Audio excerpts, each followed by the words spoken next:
Hello there. Welcome to Dharma Science Radio, which is exactly what your mind doesn't want you to hear, spoken in such a way that you can't help but hear me out. You see, I'm laying out the tricks, I'm laying out the traps your mind uses to keep you away from your own truth. Today we're talking about somebody who's had a lot of influence in the world of music and art. His name is Rick Rubin. And so the first thing I'd like to say is that, Rick, if you happen to see this and you would like it taken down, let me know because I will honor that. However, in truth, I would much rather have a real, genuine conversation with you about the mechanics at play here because I think it is so much more important that we dive headfirst into what we don't understand than back away from it. And if you're enjoying the content here today, feel invited to sign up for membership with the open source Sangha, where you can gain access to my videos early. You can gain access to members only videos that I am in the process of producing right now. And you gain a discounted minimum donation on my private consultations. So without further ado, let's dive right on in.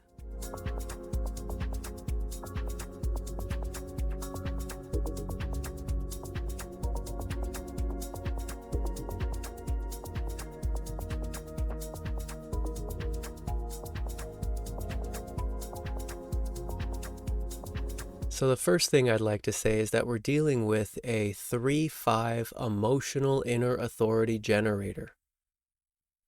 Now, depending upon the exact time of his birth, I do not have access to this information. I had to do some extra research and take a guess, an educated guess as to the accuracy of his birth. And so if the birth time I have here is relatively accurate, we're looking at a generator. However, if he was born early in the morning or late at night, then we would be looking at a projector design. And so that's very different. You see, the projector does not know when enough is enough, and the projector is here to resonate at the vibration of success itself. Whereas for the generator, true success is all about their satisfaction or not, their frustration or their satisfaction. And so if this chart we're looking at here is accurate, which is most of the day, and it's what I'll be talking most about in this analysis, we're talking about somebody with this channel, the 659. This is an aura buster. This is somebody who penetrates to the core of intimacy, somebody who's naturally very fertile. They can be very creative. They tend to break down barriers that achieve union and connection with the other person. And this is an aura mechanic. This is not about something they have to think about, oh, how do I become intimate with somebody else? It's simply the mechanics of who and what he is. That intimacy is naturally occurring as part of his body's operation and function. And so over here we see the 4037 born out of juxtaposition with his personality in the 40 and design in the 37. So unconsciously, his body likes to be kind, likes to be nice, likes to be friendly, likes to be soft. However, his personality, forget that noise. I don't want to deal with that. That's not my problem. Push that away. That's somebody else's thing. That ain't me. Over here in the head center, connecting the ajna, we have the 64 in the unconscious and the 47 in the conscious. This is somebody who has a very abstract way of seeing and an abstract way of thinking about life. This is someone who's very busy up in their head. This is someone who has a lot of thoughts going on, who has all kinds of different visions or even little trailers of life, little snapshots of events that continuously return to their mind and give them different impressions about the past and how to make sense of the past through these different little snapshots and different little perspectives of life. And so we're dealing with a wide split definition structure. Now combined with the 40th gate here, This means that this is somebody who imagines everybody else is the problem. I'm not the problem. You're the problem because of this. You're the problem because of that. They're the problem because of this. They're the problem because of that. You see the wide split? It's very easy for them to blame the other. And it's very easy for them to blame the other because the nature is a fixed life force that is, quote, missing, unquote, from the picture. Because when a whole channel or more is required to bridge the split between their two internal halves of self, it's a lot easier to see it as something missing from the outside. Whereas if a single gate would bridge the split, it's a lot easier to see, oh, I'm the one at fault. I'm the one who messed up. I'm the one who's wrong. And so since we're dealing with 1, 2, 3, 4 open centers, one of which is wide open, the splenic center, especially when he was younger, the fear of survival or not, the need to hold on to what is bad for him. Maybe if his mother had a defined spleen, what an angel of protection she was for him. Or his father, or anybody else around him who brings a defined spleen. They bring that sense of security, that sense of, okay, now things are all right. And yet with an undefined splenic center, there's no fixed relationship in this mind to security. In fact, it's said in a previous lifetime, he's already mastered all the themes of intuitive, instinctual taste awareness, that he's mastered the splenic system. He's mastered survival. And so in this lifetime, his perspective on survival is more about a reflection of this world's perspective on survival and how he can potentially share wisdom with the world on how to deal with our fears or not through this intimate community of abstract thinking. And that's beautiful in the light. And yet he's also very busy looking for love and attention outside of himself because he really needs that attention from other people. He doesn't necessarily care about validation. You see, this ego center is defined, which means he couldn't care less what you think about him. He couldn't care less the fact that you think he did a good job. We ego beings, we don't care what other people think about us very much. The thing is, though, is he wants your attention. And he feels like, I don't have a consistent sense of direction in my life. I don't know where I'm going in my life. And so if I find somebody who will give me a sense of direction, oh my gosh, how wonderful. Please give me your direction. I will be so busy holding on to you no matter what because you give me the attention and direction I crave.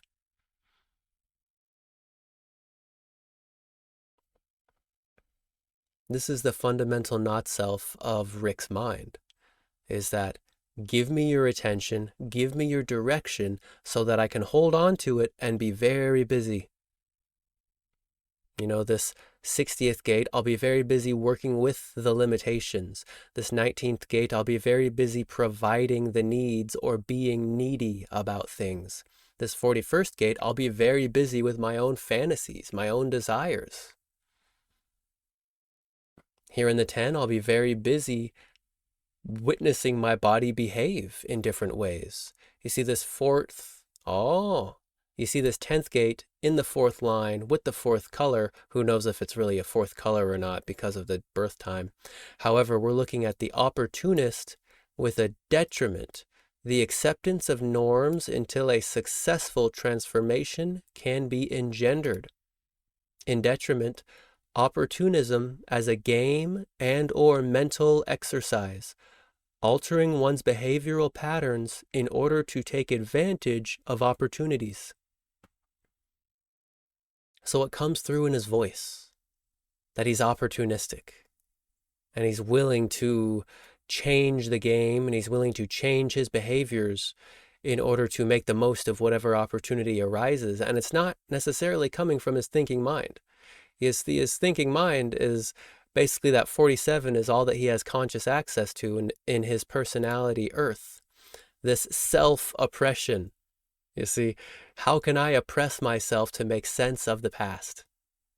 Well, I'm going to take advantage of opportunities because the body is going to take advantage of whatever opportunity presents itself. It's in the unconscious. And it's not a fixed sense of direction. It's just this, there's an opportunity, let me strike it. And then his mind can oppress him about that opportunity. Because, his mind's got an answer for something. It's got excess. Repeated and conscious abuse of norms will not escape discipline. This is a 6th line. So this is somebody who, in their own mind, their ability to provide answers has changed a great deal throughout their life. When Rick was younger, he probably oppressed himself mentally and forced himself to lose opportunities in order to maintain composure in the social structure, in order to be seen as normal and to not receive the bad end of the stick as a 5th line unconscious. You see, if you know anything about the 5th line in the unconscious design, in the profile, you know that these people are naturally paranoid, that these people receive positive expectation from others, whether it's a stranger or anybody who's close. And if they can deliver something practically valuable, if they can really meet the expectations of the other, then their reputation grows. And yet, if they cannot deliver the goods, if they're not practical, if they don't live up to expectations, they become the heretic and they are hated for it, burned at the stake. And naturally, we're dealing with a 3rd line in the personality. And so the 3-5 profile is quite a fascinating profile to be working with, because the 3rd line is the most fertile, it's the most alive, it's the most connected with the material world, and it very much is interested in making bonds and breaking bonds. This is the line of trial and error on the material plane in this physical world. So this is somebody who can, when somebody first sees him, oh wow, look at that. And then the 3rd line shows up and it totally destroys the reputation immediately. And for the people that can work with the humor of the 3rd line, oh wow, no, this person's actually really down to earth, or this person's really interesting. This person actually experienced a lot of injustice in their life, and they found a way through their own self-oppression to find success or to find their satisfaction. I see the 3rd line in the 22nd gate, this line of the enchanter of perfected grace in the gate of openness. And this is part of his emotional definition structure. So regardless of whether he's a generator or a projector, we have this line of grace in the emotional system, that even though he's oppressing himself in his mind, that when he communicates with others, it's likely to come out with a certain grace to it, with a certain sense of intelligence behind it, that is continually attuning to the material world more and more and more and more as life goes on. With this 13th gate in his unconscious, we're also talking about the 5th line. If this is accurate, we're dealing with somebody who knows the secrets. We're dealing with somebody who can pick up on what has not been said. We're dealing with somebody who doesn't always say everything he knows, and knows a lot more, sees a lot more, notices a lot more than he actually says. That's paramount with all the hanging 13s, is that I'm a hanging 13 myself as well. And there's always more I see. There's always more I notice in this life than what I actually say. In the first gate, we have somebody who feels this need to make his own contribution. We see self-expression and the energy to sustain creative work. We see self-expression with love is light, and another essence of love is light. However, the lack of consistent sense of direction does not stop the potential of picking up on secrets, to recognize that love brings lightness into the life, and to see that the unconscious body is going to take advantage of the opportunities that present themselves. And it's such a profound thing to see all of this with acceptance. You see, as a third line, this is how the third line meets with fate itself in a good way. And especially as a hanging 41, the ability to meet with fate in the 30th gate in a good way is very important. If you're a third line, you're here to make, quote, mistakes, unquote. Other people will call it mistakes. In truth, it's your own learning process.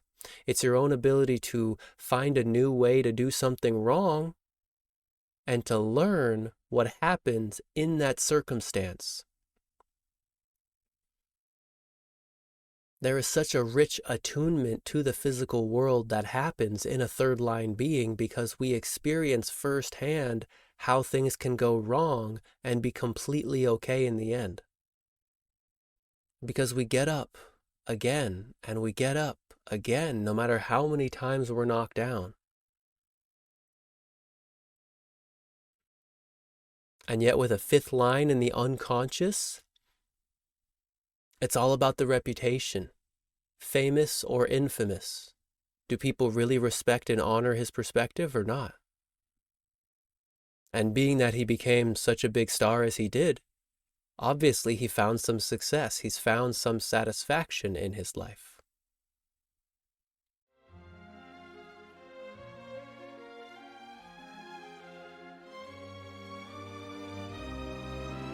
The biggest problem I was having was getting my head wrapped around all of the content and all of the information held within the human design system.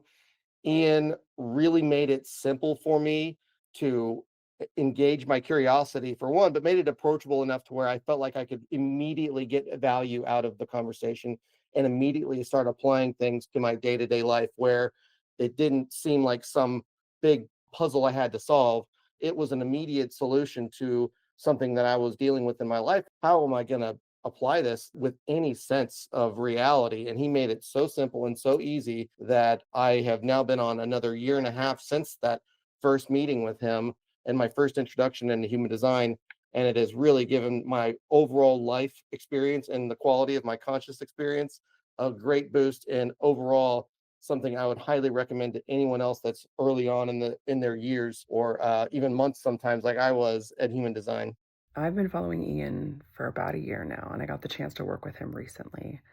The way that his knowledge of human design expands when you're in his presence to fit what you need exactly is something that is a joy to work with and a joy to see live in person. Oh my gosh, this session was so unique because Ian really made it feel like I didn't have to worry about expectations. I didn't have to have a certain outcome be a certain way, and really helped me understand that I could just kind of ease my way into this. And he was so conversational about it that it felt like I looked up and the time had gone so quickly that I wasn't expecting it to be as much value as it was for as easy as it felt. I definitely recommend getting a reading, getting a chance to work with Ian. He's one of the kindest souls I've met and has a really firm grasp on the information in human design. Definitely recommend. I would recommend working with Ian for anyone that is wanting to have someone that will be both there to nurture your curiosity about human design and the fun things that you can explore about it, but also will challenge you and push you in a direction that will get you up and moving and using it in your real life. I think more than anything else, if you want to not just mentally know this system, if you want to understand how to apply it and use it and see immediate results, Ian is the person I would recommend for that. I think it is important for people to remember that this is an experiment. It is not something that you can try without trying. Like can't get the flavor of something unless you've chewed it up and swallowed it, right? And this is one of those things where Ian does such a wonderful job of making each thing that you're experiencing understandable and allows you to apply it with repetition. So it's not just a one time thing. You learn how to build really good habits and how to build really good ways to honor your own authority in your own life. And from there, he lets you go and then you can fly. It's pretty remarkable how well he sets up my overall experience within human design for the purpose of changing my life, which it really did.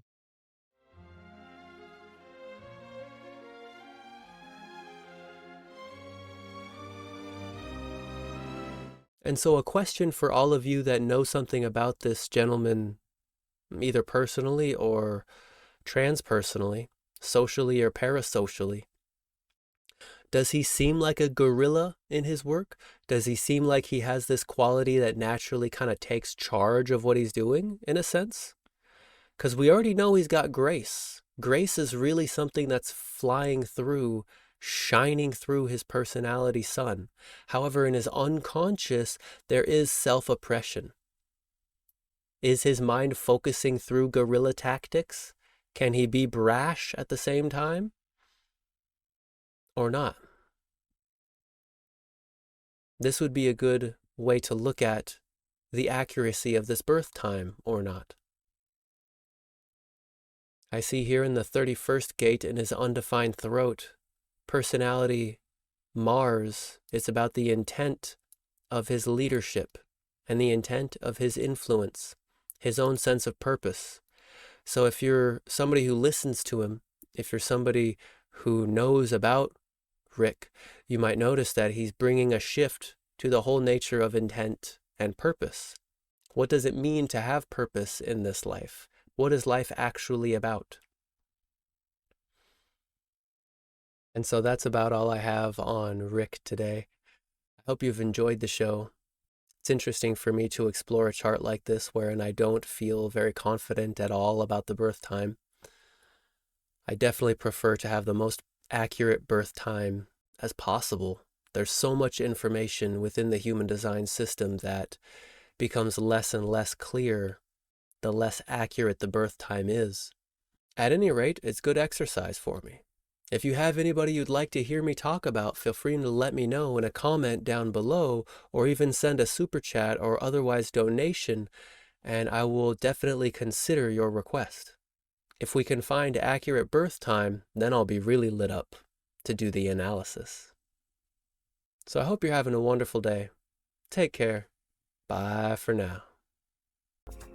If you have enjoyed the show and would like to learn more about how all of this applies specifically to you, then kindly refer to the link in this video's description, Private Consultation. Here, we can dive into all of the details together in a recorded call. May your signature vibration of satisfaction, success, peace, and surprise find you in a good way.